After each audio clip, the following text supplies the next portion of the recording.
as you're going through the journey of entrepreneurship and building what you want to build, like, enjoy it, have fun with it, and just be patient, right? Like, it only gets better.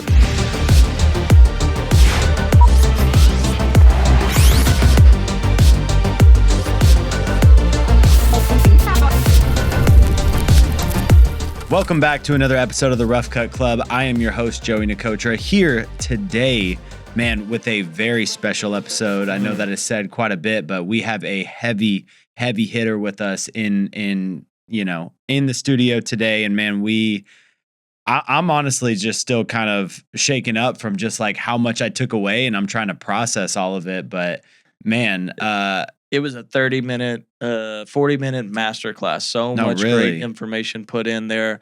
You know, whether you're a creative or an entrepreneur or a combination of the two, or just a human being, man. No, I literally. feel like there was advice on all sides in this show. Yeah, man. There was, a couple. One, if you've ever heard of Full-Time Filmmaker and you've been in the industry for any amount of time, you've probably seen an ad from Full-Time Filmmaker. Our guest today, Landon BTW, is now the owner of that company and acquired that company, and we got to hear his story behind that. Some of the challenges that he's faced since acquiring that. And really what's led him now into his newest endeavor, which is Happy Creative, which I thought had just such a cool meaning that I was able to connect with, because he really unpacks like how it can be difficult to be happy as a creative sometimes. And like there are some things that you can do to set yourself up for success in that arena. And we talk about the balancing act of art and business and filmmaking, right. But I think he's brought up a third and even a fourth side of that balancing act. And it's great, man. It's left me spinning, kind of thinking about how you have to balance all of those different items to find that happiness in what you do as a creative and entrepreneur. So whether you're a freelancer, you work for a creative company, or you're running your own creative company or trying to start it, man, this episode has tons 100% of gold. Yeah. And the final thing that he really, it was the nail in the coffin for me was, all of us, I'm going to go out on a limb and say all of us do kind of struggle to some degree with work-life balance in this arena. And he kind of unpacks like how somebody who's managing as much as he is able to have work-life harmony.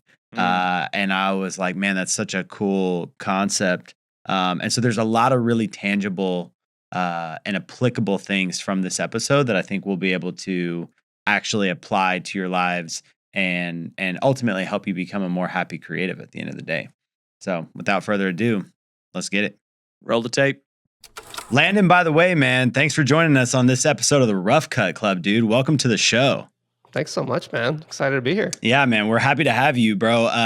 Before we even kick this episode off, I always love to give guests their flowers on the show before we start. And man, I've been a fan for a long time, dude. I was watching all of the Full-Time Filmmaker videos back with Parker back in the day. And then I see these two kids, Jake Weisler and Landon BTW, like pop up in all of his videos. And I'm like, yo, like these dudes are crushing it, man. Y'all started making content. And it was like, I was one of the, filmmakers on the come up that was watching y'all's story unfold. And so it is a beautiful thing to finally get connected with you and just let you know person to person that you have greatly impacted my filmmaking journey, man. Oh, thanks, dude. That means a lot. Yeah. So, to kick this thing off, you acquired Full-Time Filmmaker. That's really how I first discovered you. And now for those that don't know, you acquired Full-Time Filmmaker, probably about 6 months ago here. And so I'm kind of curious if you could walk me through, with that being how I discovered you and now, one of the big business ventures that you're running. Walk me through kind of how you made that initial acquisition and then what these last 6 months have looked like, since making that decision. Yeah. So, I left Full-Time Filmmaker as an employee in like 2021, I think May of 2021. And I left just to do my own thing. Right. And I actually, when I left, I didn't go back into making videos right away. I actually did something completely different. I started a company that makes MacBook skins, and I was trying to build up this MacBook skin company just to kind of give myself a little bit of a reset. I think I was burnt out. And then I eventually did go back into productions, built up my production company, Studio, and I'd been running that for about a year and a half. And after that point, as I was running this company, which we still have right now, obviously, Parker, well, actually, here, let me get more specific here. We were shooting for Hyundai, and we were shooting for another one of our clients down in St. George, Utah, which is where Parker lived, still lives actually. And I forgot a piece of equipment on this trip. I was like, oh, shoot, we needed a reflector. A really dumb thing to forget, but I didn't have a reflector. So I text Parker. I'm like, yo, dude. And I hadn't talked to Parker in months, by the way. And I'm like, yo, dude, I need a reflector. Like, do you happen to have one that we could just borrow real quick for the shoot? And he's like, oh, yeah, come on by. And then he's like, what are you guys shooting, by the way? I'm like, oh, we're shooting for Hyundai and for this other brand. And he's like, and you mind if I like, step in and like hang out? I'm like, okay. Like, Parker's like the least social guy I've ever met in my life. Very, very just introverted. So he doesn't really like to socialize. So I was like, it's kind of weird. I don't know why he'd want to hang out, but okay. Like, of course you're welcome to do that. And we go to his studio, his house studio, grab that piece of equipment. We sit down, we chat for a little bit. I'm with my team as well. And then he eventually shows up later to our shoot. We're shooting at this reservoir in St. George. And he's getting a bunch of footage of us. I'm driving this Vanderhall. I don't know if you've seen Vanderhalls, but it's a 2-seater little. It's actually classified as a motorcycle. It's just a 3-wheeled car though. Mm-hmm. And I'm drifting this Vanderhall in the sand, and he's getting all these photos of us doing that. And then as we finish up that shoot, and as he's leaving, he's randomly like, would you, I can't remember how he phrased it, but he's like, would you like be interested in like getting back in with Full-Time Filmmaker? And I'm like, I don't know. I'm like, I hadn't really thought about that. And he was basically like, you should think about it. I'm like, okay. And a couple weeks later, I actually had him on my podcast, and he came up from St. George to Lehi, Utah. It's about a 3.5-hour drive. He was already coming up here, but he came up and took a few hours to hop on my podcast and just chat. And my whole podcast at the time was just about the backstory of creative entrepreneurs, right? And so the whole time we're talking about him, his journey, his upbringing, and what led him to build Full-Time Filmmaker, right? And we talked for about 2 hours on the podcast. And as soon as I end the recording, we talk for another like hour or so after that. And it's like real talks actually started to happen. He's like, listen, I'm like ready to just get out of this. Like, obviously Full-Time Filmmaker has been great, but I need to kind of move on. Would love to be spending more time with my family. And he was basically just laid it all out. He's like, if you are interested, I would love to essentially sell Full-Time Filmmaker to you. And he said, I made a list of all the people that could take over Full-Time Filmmaker, and you're at the top of that list. Because the thing with Full-Time Filmmaker is it's such a unique business where it's led and branded by an individual, right? And that individual for so long had been Parker. And to like exit a company like that, sell it, have it keep going, you need to find the exact right person, or just like shut it down, right? Or just let it like fizzle out. Like, there's really no in between there. And so I was in the fortunate position where I had left Full-Time Filmmaker. I hadn't made a competing product, right? Like, I hadn't made another course, but I was a face still of Full-Time Filmmaker, even though I didn't work there anymore. I was still on the YouTube channel. I was on the YouTube banner. I'm on the Facebook group banner. I'm in a lot of the course content. And so it put me in a position where I was a really good choice for him to take everything over. So from that point on, what we did is we kind of went into negotiations, right? And what it turned into is I became acting CEO of Full-Time Filmmaker for a few months. And for me, what that entailed was basically running the entire thing and getting a rev share of everything that was coming in. And then after basically doing that for a few months, he confirmed, he's like, okay, I think you got it. I think we're ready. So let's draft up the final agreement. Let's get all the terms, get legal involved. And we made that all official. And then on December 18th, we signed the company over, and I bought Full-Time Filmmaker for $3.5 million. Wow. And here we are today. So I think it's been 6 months now since that became official. Bro, that is an incredible story. And I think the transition was probably, you were the right candidate, one, because you come from that creative entrepreneurial background, but you were already so deep into the company at that point. You were a face that every one of the students within the program already had some sort of connection to and relationship with, which makes it easier, for them to see someone who's already done a lot of the coursework, to then, now phase in as like the lead instructor, if you will, and whatnot. But man, yeah, that's super cool. Dude, so you've now been running this thing for 6 months. Has it been smooth sailing? Has it been super challenging? What have been some of the biggest challenges you've had to overcome? Yeah, I mean, Full-Time Filmmaker is a really great brand that's pretty well recognized in our industry, right? For the beginner filmmakers, there's a lot of people, yourself included, who you were either in the course or you watched us on YouTube, and FTF was a big part of your right, the rise in your career of you getting started. And so we've always had that going for us, but a challenge that we've had to face over the last few months is still making that transition from Parker to me, right? And we knew that it was always going to be a challenge, because you get your entire audience, millions and millions of people, so used to seeing a very specific person, and then only occasionally seeing me or Jake or whoever else, right? To now it's 100% me. It's like, if you've ever seen anyone sell a YouTube channel, that's essentially what this kind of turned into, right? Except the benefit that we had is that I had already been integrated on the channel. So it wasn't like a cold, I wasn't just immediately hopping on as someone who had never previously been seen on the channel before, right? And that's been a little bit of a challenge, is just kind of adjusting to that, and adjusting to the way that I like to operate, the content that I personally like to create, and slowly be phasing out a lot of the content that Parker was more known for. And so that's been a little bit of a challenge there. We've also, we can unpack a lot. We've also seen that there's a little bit of a decrease, I think, in the people purchasing high-priced courses, right? There's also a lot of competition, a lot more now than there used to be a few years ago.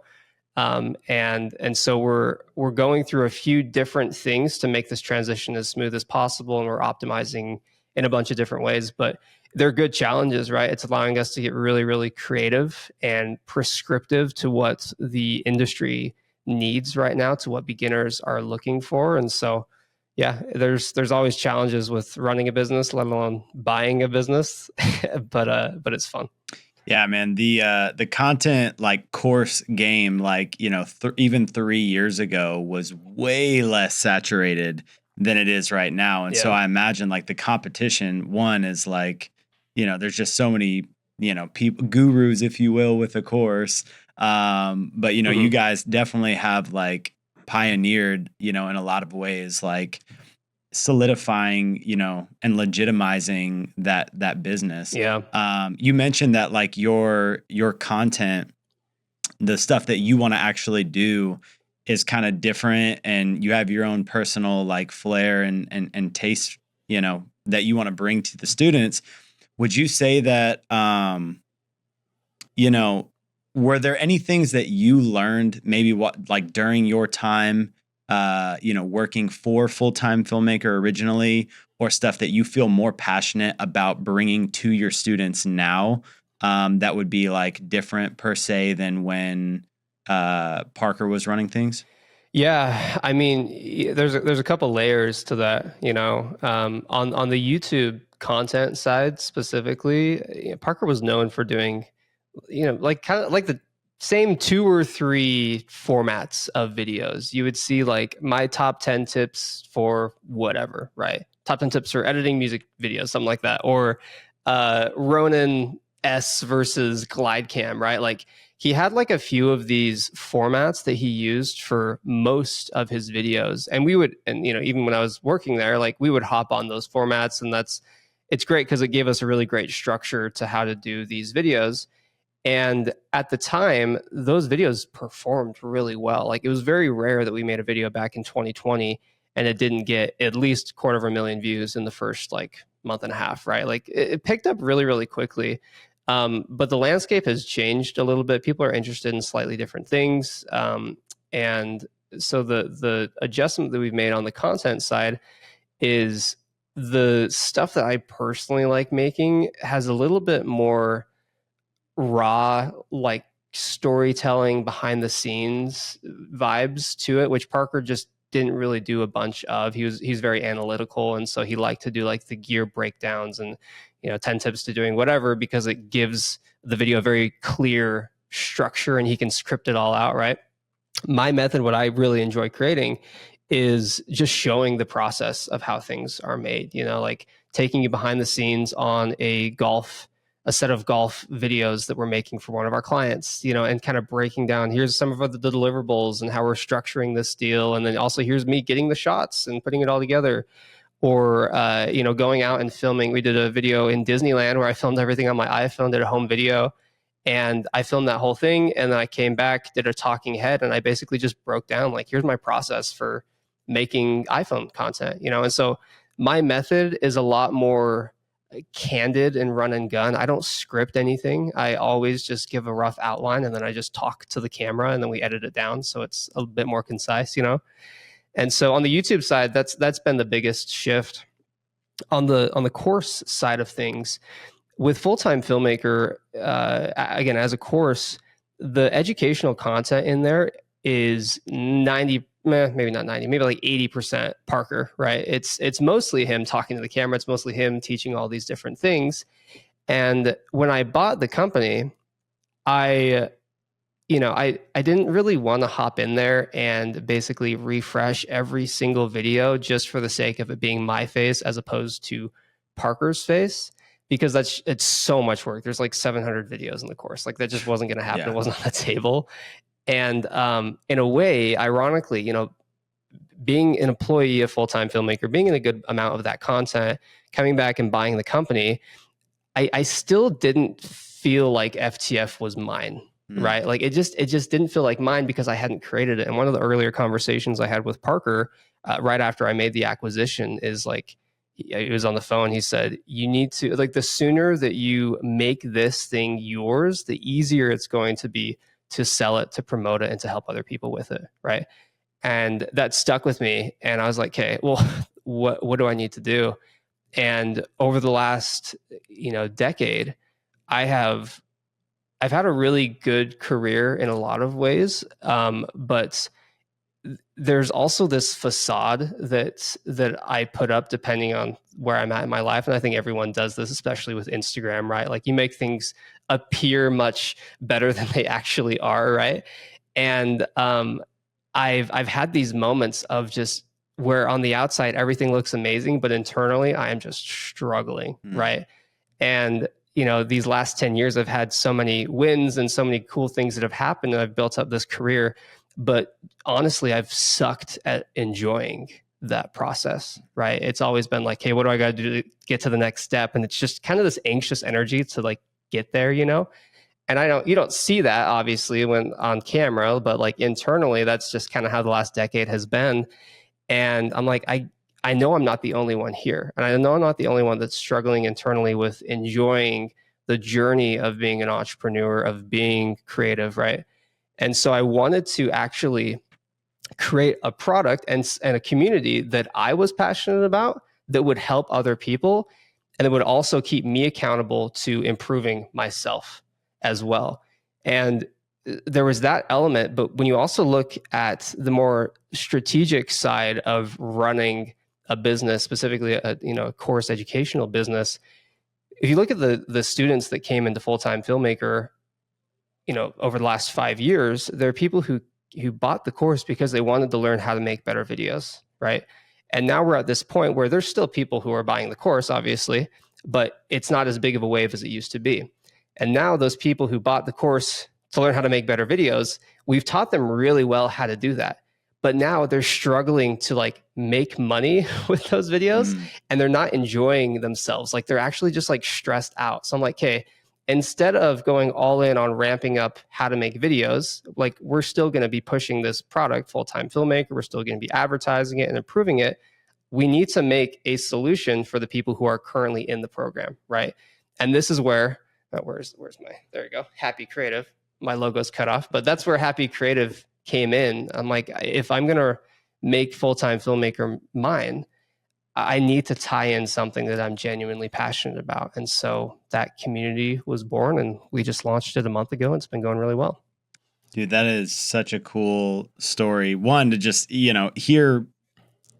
One, I relate to the component that you talked about, where it's like when things are going well, there's almost this anxiety about, figuring out what the next thing is. And it's like when the books are slow and you're not booking much, there's an anxiety about, I need to get these contracts in, or I need to, get more leads coming in. I need to book more jobs. I need to shake more hands. And then I've even felt like, once that goes away and the books are filled, now it's like, okay, I shot like 25 or 28 days out of the last month. Like I'm on burnout, like when things are great. And it's so hard to find that happy medium to where you're truly happy as a creative, because it's either a season of extreme stress, or, it's a beautiful season where money's coming in, jobs are there, but it's like home life sucks because you're not home ever. And it's like you're very rarely in this like beautiful like harmony where it's all just working out and you have just the right amount of income and just the right amount of downtime and whatnot. And so I love like even just hearing that, one, I'm not the only creative who struggles with that, because I feel like we can all relate to that on some degree. But then also, like, I think you providing a solution for the community is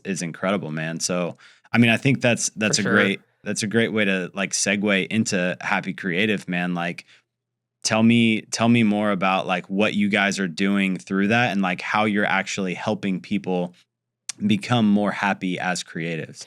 Yeah. So the whole base foundation for Happy Creative is our 4 pillars. That's what we call it. But the 4 pillars are profitability, productivity, mentality, and then creativity. And I genuinely believe that if you have balance in those 4 things, and you're constantly working and improving your life in those 4 aspects, you're going to be a happy creative, And if you wanted to even add a 5th element, which is what Happy Creative does, it's community, right? Happy Creative has provided this platform, this community for everyone to come together and talk about these things and share with each other and just learn, right? And I say it all the time in our group, but I'm like, guys, it's so much less about what I specifically say or try to teach you in a weekly coaching call or in a course video, and so much more about the network and the relationships and the conversations that you're having with everybody else in this community. Because you can look at Happy Creative as you want to get one-on-one time with me, which is great. If that's what you want to, if that's what you're looking to get out of it, then you're going to get that.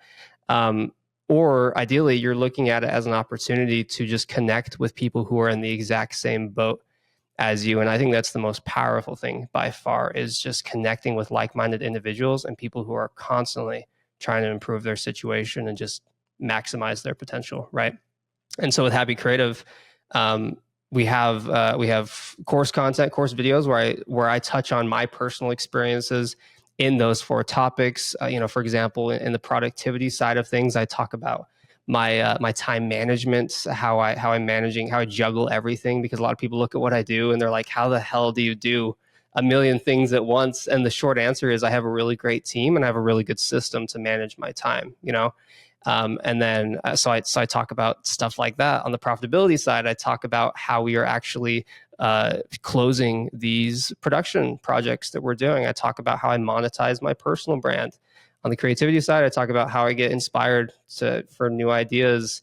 And then on the mentality side, it's very much, it's very heavy in my breath work that I do daily and cold plunges and all of these different things that just get you in a really, really good headspace so that you can operate.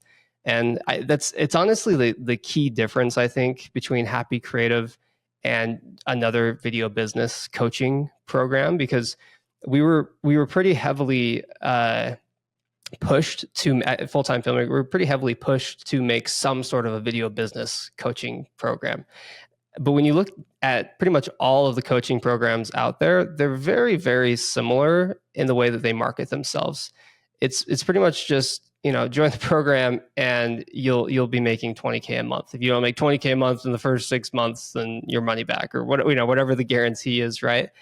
And my philosophy is like, that's great. Like, obviously you want to be making more money. And trust me, I've made a lot of money monthly from my production clients, but it didn't mean that I was enjoying it. It didn't mean that I wasn't totally burnt out and happy. And it did not mean that was stable, And so with Happy Creative, the whole goal is that, yeah, you could join and you're going to learn stuff that for sure is going to help you make $20K a month, perhaps even more.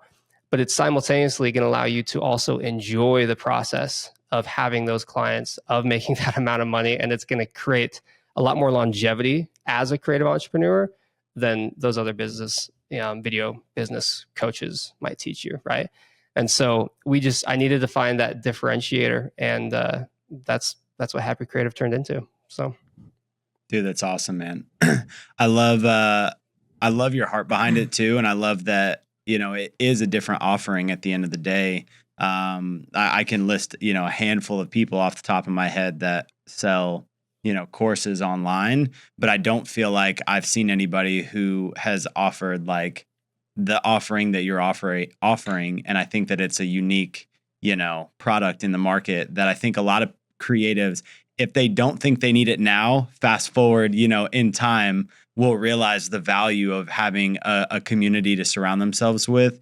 And then just like, everything else that comes with, the work-life balance, if you will, that you guys are trying to provide. Go ahead. I was going to say, we talk so much about the balance of, the art and business of filmmaking in the Rough Cut Club podcast. And I love what you're doing because you're adding the humanity aspect of it, right? Like the mentality is such a huge part that I think any entrepreneur, not only just creatives, but a lot, of business-minded people that are building that kind of content or business structure loses sight of that, right? And that's what I was about to ask you. You kind of laid it out with your 4 pillars, which I think is beautiful. Now I gotta join the community and get with the courses, because I want to know the secrets of the productivity, the profitability, all of that, but the creativity, the mentality, man, I think that's the differentiator of that. And to tap onto all this, how about you personally? How have you been able to balance? And it sounds like some of the mentality stuff you've talked about, but we know that you started a studio, a physical studio space. You have your production company. You've got Full-Time Filmmaker, and now Happy Creative. How do you personally balance, that entrepreneurship and art and business, plus your just personal happiness?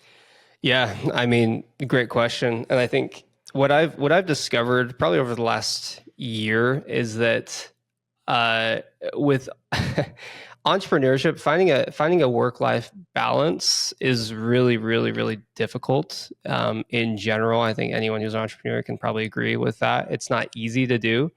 And when you add in the element of being a creative entrepreneur, it almost makes it a little bit more complicated, because being a creative, you can't really turn off your creativity, right? Like what I tried to do, because again, like we chatted about before the camera started rolling, I think I have 2 kids, I have a wife, right? And it's like, I tried for a while to basically, even though I'm, self-employed, give myself like a 9 to 5, right? And like, okay, after 5 o'clock, like turn off everything, and then I go home and with family, and that like kind of worked for a while, but also internally, I kind of felt like I was falling behind a little bit on the business side. Like I feel like I wasn't quite maximizing what I could be doing. And I'd find myself after 5 p.m., with all these insane, like, good ideas, with all this motivation and inspiration to create. But I had like just given myself this box that I could do work in. And once I was outside of that box, I couldn't do it anymore. Right. So I'm like, oh, like, so it just like, it kind of stressed me out. And I'm like, there's got to be a better way of doing this. And what changed everything for me is actually this video I saw from Jeff Bezos, where he talked about he doesn't believe in work-life balance. He believes in work-life harmony. And what he means by that is basically finding a way to marry your work with your personal life even more in a really healthy way.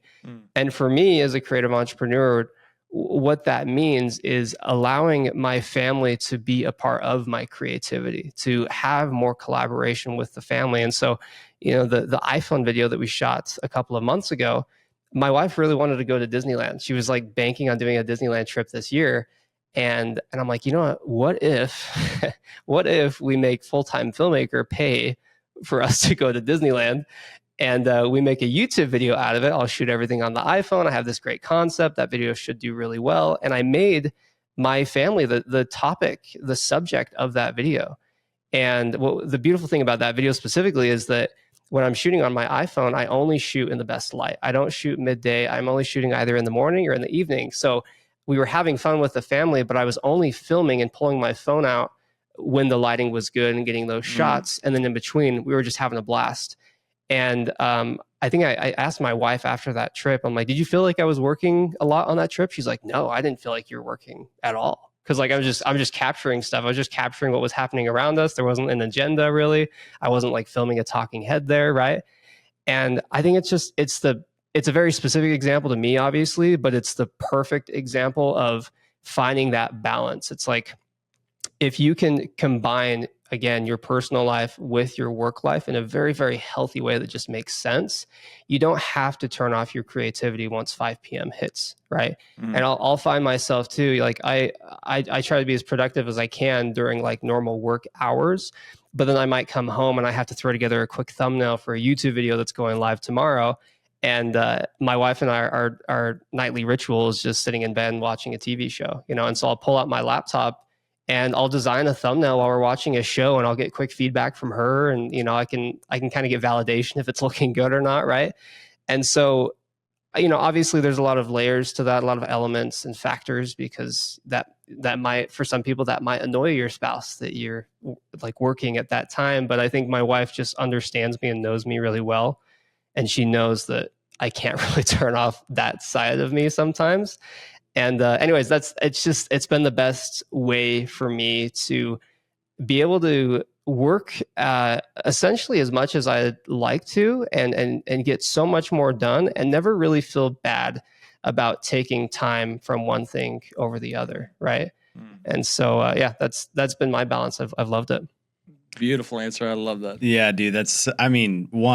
Like I'm sitting here listening, like trying to take notes, because like I couldn't relate to that more if I wanted to. It's like I was talking to my wife the other day, and I was like, I don't know if I can like make this make sense to you, but like it's 9 p.m. and I just don't feel like stopping what I'm doing. Like it's a struggle. But it is, you have to find the harmony component of it.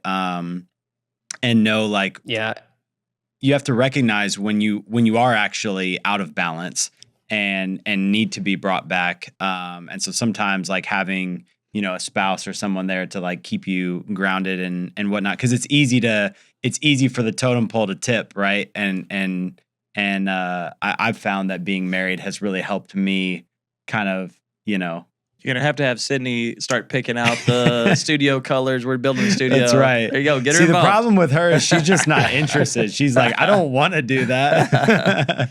But sure. Yeah. Yeah. I mean, what's interesting too is that my wife wasn't always like that either. She hadn't always been so laid back in my schedule. And which is why I had gone to like a 9 to 5 was to make her happy, because I felt bad, and I can tell that was a stress on her, right? But communication is everything, and if they can understand the way that your brain works, it's so much easier for them to be like, okay, like I get it. Like you got to operate the way you need to, you know, because when I married my wife, her family, her extended family, everyone ever in her family had worked a 9 to 5. They had been employed by somebody else. And it's like, that was just the normal for them always. In my family, my entire family is a family of entrepreneurs. And so I'm used to a very different, like kind of schedule, I guess, work schedule, lifestyle. And so it took her a minute to kind of come around to that and get used to that. It wasn't smooth sailing. But again, the more vulnerable and honest you can be and just communicate, like over communicate, the easier it's going to be to find the harmony, you know? I love that, man. Not only filmmaking advice, but marriage advice for creatives too, bro. Got to join this community. You're a jack of many trades, dude.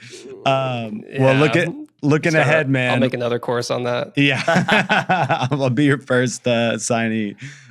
Looking ahead, man, for you. What's next? What's next down the line? What are some of the goals that you're running towards right now? Yeah, I mean, my goal right now, there's always a bajillion crazy things going on. But my goal right now, number one priority is making sure that the current group that we have inside of Happy Creative is taken care of. Like literally top priority. And I told them that I made a conscious decision that Happy Creative, it would only open up for enrollment once a quarter. So every 3 months, the enrollment opens up for 5 days.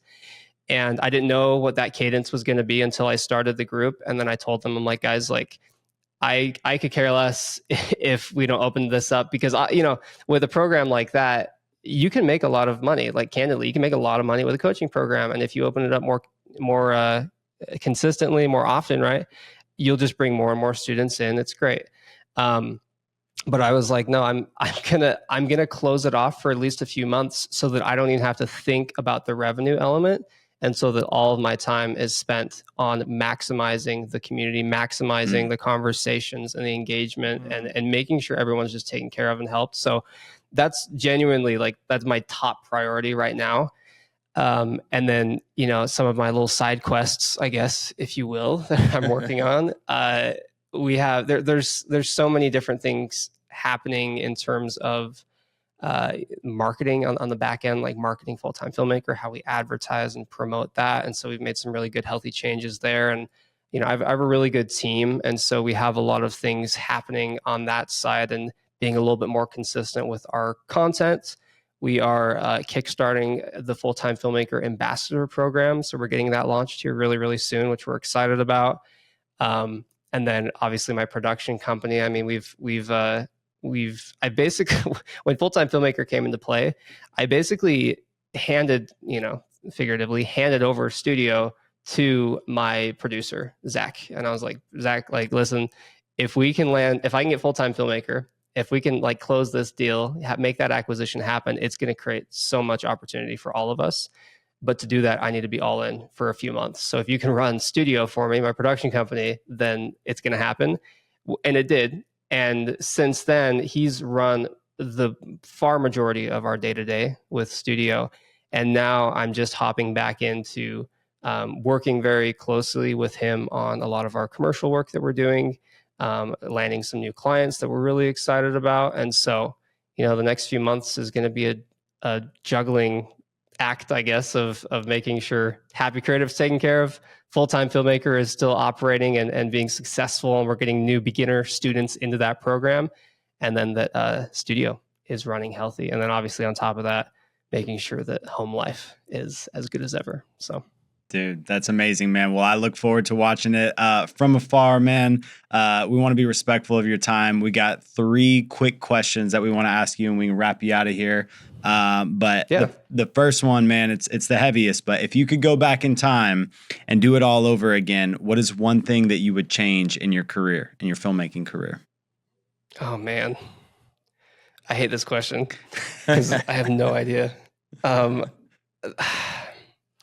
I mean, let me think about that, because in a way, I've been doing this for a decade and I don't regret any part of that, right? Like, I think every little thing that I've gone through over the last 10 years is what has built me into or like shaped me into what I'm doing today. Right. So like, I wouldn't change anything over the last 10 years. What I would do differently, I would probably, man, I truly believe that you make your own luck, and you set yourself up for that type of success. And I got really lucky with Full-Time Filmmaker and being discovered by Parker early, and that was a huge catalyst, you know. And I think if anything, I I wish that I had learned a little bit sooner how to be a bit more like assertive, right? How to get my foot in the door with more people, right? I was very, I think, timid in a lot of ways on the business sense for so long, and I was so worried about hurting people's feelings and, like, being too blunt and not really explaining and communicating what I wanted, and I think like, for example, when the way I got hired at Full-Time Filmmaker, it's because I'd already known Parker, and I suggested to Parker, I'm like, you guys, Sam Kolder was a big influence back then in like 2018. I'm like, guys, you should 100%. make a seamless video course. You should make a seamless video pro course, whatever. Like, that'd be awesome. I think people would love to learn that. But I was just like, I told them, I'm like, you guys should make that. And then Parker, he was like, well, why don't you make it? Because like I was already like doing seamless transitions, and I was like, oh, okay, yeah, I could do that. But like I got extremely lucky that he like basically flipped that question onto me, because it wasn't like, hey, if Sam Kolder is like popping off, I've done a lot of this stuff already, I would love to make a course for you guys, right? Like I could have taken that tactic and probably gotten to the same point, I think, right? And in actually making that course and being hired by Full-Time Filmmaker. But I just got really lucky that he happened to flip that question towards me and create that opportunity for me. But that was just kind of my personality for a long time.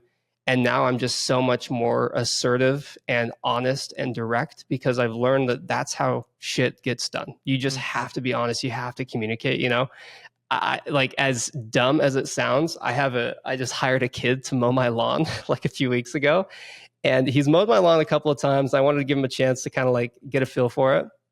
And this last time he just did it yesterday, he was like edging the side of my lawn, and I wasn't there. I came home to see it.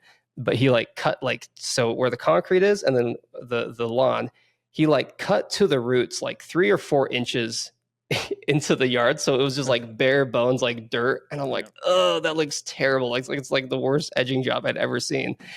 To the point where I took a photo, and I was really, really nice about it. I was like, hey, Tyler, like, great. Like, thanks so much for mowing the lawn today. Would you mind hitting these areas next time around, just so we can get better, right? I very, very nicely put it. And I just took a photo and I circled the area.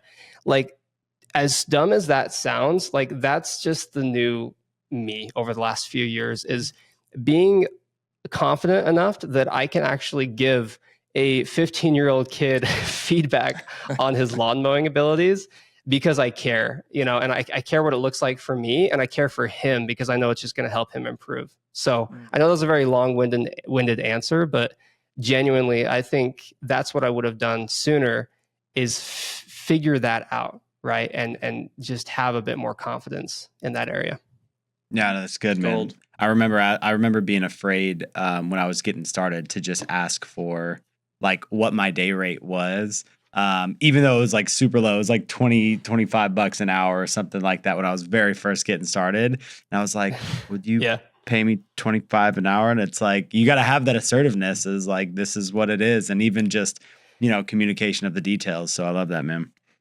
Yeah, I think it's confidence. It's confidence more than anything, right? And we had I don't know if you're familiar with B Figgy, Braden Figueroa. Oh yeah, we had him on the show actually a couple episodes back. I had him on in one of the Happy Creative coaching calls a couple of weeks ago, and something that he said that I loved is, a hungry mouth doesn't get fed, right? Like, as he was building up his career, he found very quickly that being assertive and really communicating clearly what you want to accomplish is the way things get done, and so that stuck with me as well. It's like, if you want something, don't just wait around for it to fall in your lap, because chances are it's never going to fall in your lap. You have to actually get up and make it happen, and again, communicate that. So awesome, man.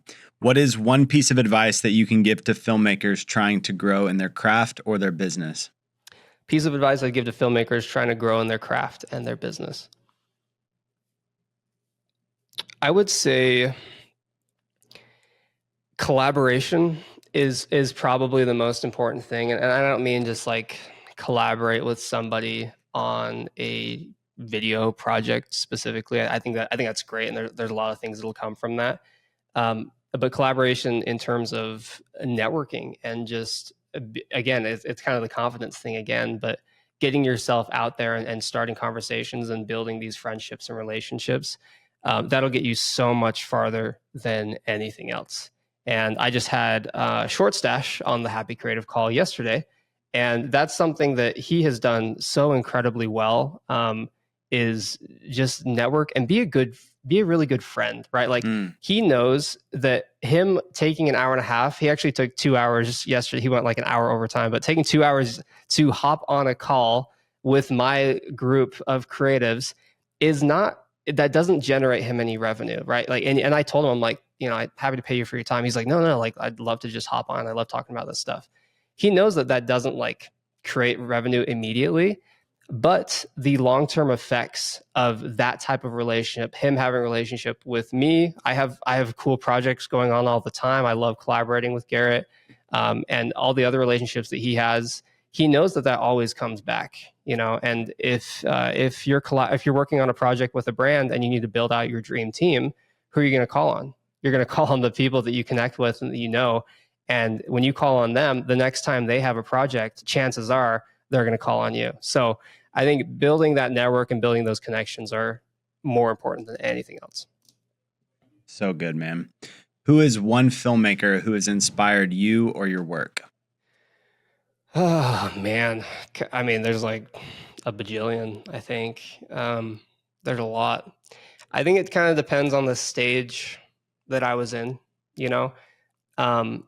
like right now, the people who inspire me are the people who are creatives, but they're also running businesses and they're trying new things and they're really, really pushing themselves, right? Like right now, Tom Noski is a good friend of mine, but I look up to Tom a lot. Parker as well, just kind of from an entrepreneurial standpoint, I've loved what he's done, and he's, in some ways too, I'll find myself in a slump and I just think, I'm like, hey, what would so-and-so do right now? Like, do you think they're like, sad and like not working hard and they're not being productive? Like, no, they're making stuff happen and they're building all these cool things. But if you were to look back at, 2017, 2018, all I cared about was just making cool stuff. It was all about the creativity and like trying to like figure out my style and hone in on my craft. And back then it was Sam Kolder. If you fast forward to 2020, it was probably Peter McKinnon. And now here we are, and it's like, no, I'm looking at it more from a top-down perspective of like, I don't really have these creators that I look up to in terms of creativity and making cool content. I still get inspired by people all the time. But I have people that I look up to because I love their consistency and what they're able to build and create. And the coolest thing ever too is looking back, now that I'm saying that, looking back and knowing like I have relationships with those people that I used to look up to. I just had a call with Sam Kolder last week. Peter McKinnon's in my DMs. He uses my Instagram filter, And so to be on the other side of that is really freaking cool. And to have these people that you look up to for so long that have kind of shaped your style to the point where now you are shaping other people's styles, which is like one of the most flattering and humbling things in the world. So, yeah, dude, entrepreneurship is a crazy ride because it feels like an eternity trying to get to where you want to go. And 10 years seems like a long time when you're in it. But me looking back at 10 years, I'm like, damn, that's a pretty short timeline, all things considered, considering where I am now and where I was back then. I was in college working at an ice skating rink, making like $7 an hour, and then trying to build a production company on the side. And now here I am sitting in my, 7,000 square foot production studio and, doing what I've always wanted to do. And that timeline really is not that long. And so I think, as you're going through the journey of entrepreneurship and building what you want to build, like enjoy it, have fun with it, and just be patient, right? Like it only gets better. Like if you look at it from a grand perspective, like your trajectory is this. If you zoom in, it might feel like this, right? But overall, it's still trending upwards. So you just got to be patient. I know that was not the answer to the question you're looking for, but dude, that was exactly master class right there. Exactly the answer, bro. I love that. And dude, not only good. Yeah, and bro, thank you just for the inspiration too. I love ending on that note. Like it's always great to, you know, zoom out and know that the tough days that you have when you're not a happy creative are, you know, a small blip in the grand scheme of things on your way to the long-term goals, man. So thank you for the inspo. For sure, thank you for you know, all that you've just poured into the filmmaking community, you know, in the years prior and even now into the future, man. We are grateful, you know, as a community to have you spearheading somebody pouring back into the next generation, man. Oh, thanks, dude. I appreciate that. Yeah, I mean, if I could leave whoever's listening with one thing, and something that has been my North Star in a lot of ways. Every quarter, I do what's called a blue sky thinking session. And in a blue sky thinking session, it's you basically paint like, what if money was no object, if I had all the time in the world, like what would I want to build? What would I want to do? Because I think that for a lot of people, you have a desire to be productive. You have a desire to have some mental clarity, to be creative and whatever it might be. And you want to be consistent, but you don't know why you need to be consistent, right? And I think that if you take some time to have what's called a blue sky session and really visualize, what do I want to build? Like, where do I want to be in 1 year? What does that look like? It's going to be so much easier to take that goal, reverse engineer it, and every day wake up knowing what things you're doing that's contributing to accomplish that bigger goal. So again, if I could leave with anything, it would be that, because that has brought so much clarity for me. And I think it applies to everyone, not just creatives. Yeah, man. It's so good. It's combining meditation, you know, with a plan, in its simplest form, and reverse engineering that. And I think that's such, you know, it's so simple at its core, but it's profound because nobody's doing it. You know what I mean? And so I love that, man. Dude, thank you again, bro. I want to be respectful of your time, bro. Appreciate you coming and doing an episode with us, man. For those that want to get connected with you, Happy Creative, Full-Time Filmmaker, man, what's the best way to get in touch? Yeah, probably. I mean, Landon BTW on Instagram is probably the best way to do it. But of course, you can follow Happy Creative with 2 I's, or Full-Time Filmmaker. Yeah, if you like tutorials, if you like learning how to make cool content, you like being inspired, then check out any of those accounts. You'll find it. That's awesome, man. Well, Landon, again, we appreciate you coming by, bro. From filmmaker to filmmaker, man. Thank you for what you've done for the community and just poured into my life even before you met me. So glad our paths crossed, and glad we got to do an episode together, man. Thanks again. I appreciate it, guys. Thanks so much. Yeah, for those that are with us, thank you so much for tuning in on this episode of the Rough Cut Club. We'll see you next time.